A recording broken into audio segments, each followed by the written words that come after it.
गोरगरीब नागरिकांना रेशन धान्य पुरवठ्याची जबाबदारी ज्यांच्यावर असते त्या पुरवठा निरीक्षकानेच बाजार मूल्यानुसार तब्बल 2,40,48,00,000 रुपयांच्या शासनाच्या रेशन धान्यावर डल्ला मारल्याची धक्कादायक बाब अमरावती जिल्ह्यामध्ये उघडकीस आल्याने या धान्य गैरव्यवहार प्रकरणाचे पडसाद आता मूर्तिजापूर तालुक्यातही उमटू लागले आहेत.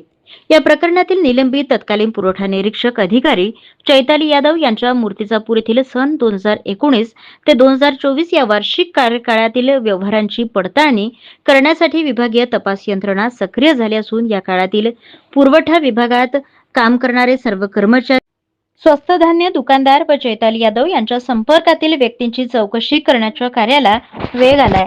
सार्वजनिक वितरण व्यवस्थेतील नोंदीची कसून छाननी सुरू असल्याची माहिती समोर येत असून जानेवारी 2023 ते डिसेंबर 2025 या कालावधीत 4,286 क्विंटल धान्याच्या कथित अपहारामुळे शासनाला मोठा आर्थिक फटका बसल्याचे जिल्हा पुरवठा विभागाच्या चौकशीत निष्पन्न झाले आहे.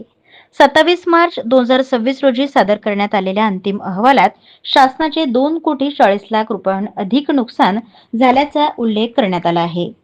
सूत्रांकडून मिळालेल्या माहितीनुसार तपास पथकाकडून धान्य उचल नोंदी, लाभार्थी यादी, वितरण रजिस्टर, ई पास व्यवहार, गोदामातील कागदपत्रांची पडताळणी, त्याचप्रमाणे लाभार्थ्यांना नवीन राशन कार्ड वितरण यांच्या कागदपत्रांची पडताळणी केली जात आहे. अनेक व्यवहारांची फेर तपासणी सुरू असल्याने चौकशीचा फास अधिक घट्ट होत असल्याचे चित्र असून या चौकशीत कर्मचारी व स्वस्त धान्य दुकानदारांच्या डोक्यावर लटकती तलवार असल्याचे बोलल्या जात आहे.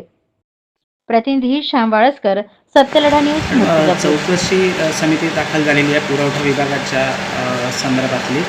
चैताली यादव यांच्यावर मोठा भ्रष्टाचाराचा आरोप करण्यात आला होता. काय नेमकं?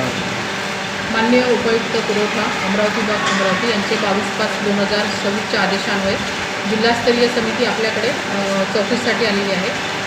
दिनांक 6 सप्टेंबर 2019 ते 20 सप्टेंबर 2024पर्यंतचं आपल्या इथून पुरवठा विभागातून पासिंग झालेलं धान्य आणि पुरवठा आपला शासकीय गोदाममधून दुकानदारांना वितरित झालेलं धान्य यांचे पूर्ण रेकॉर्डची तपासणी करण्यासाठी एकूण 5 लोकांची चौकशी समिती आपल्याकडे आलेली आहे. त्यांना रेकॉर्ड उपलब्ध करून देण्यात आलेलं असून सदर ही चौकशी आपल्याकडे सध्या स्थितीत चालू आहे. मॅम, त्या काळातले जे पुरवठा विभागातले कर्मचारी असतील किंवा त्यांच्याशी रिलेटेड जे स्वस्त धान्य दुकानदार असतील त्यांचाही चौकशीच्या याच्यामध्ये भोऱ्यात आहेत का? त्यांचाही समावेश आहे का? त्या कार्यकाळात म्हणजे कार्यरत असलेले AK फूड FSI त्यांना आपण या ठिकाणी म्हणजे पत्र देऊन बोलावून घेतलेलं आहे जेणेकरून चौकशीच्या कामामध्ये त्यांची मदत होईल.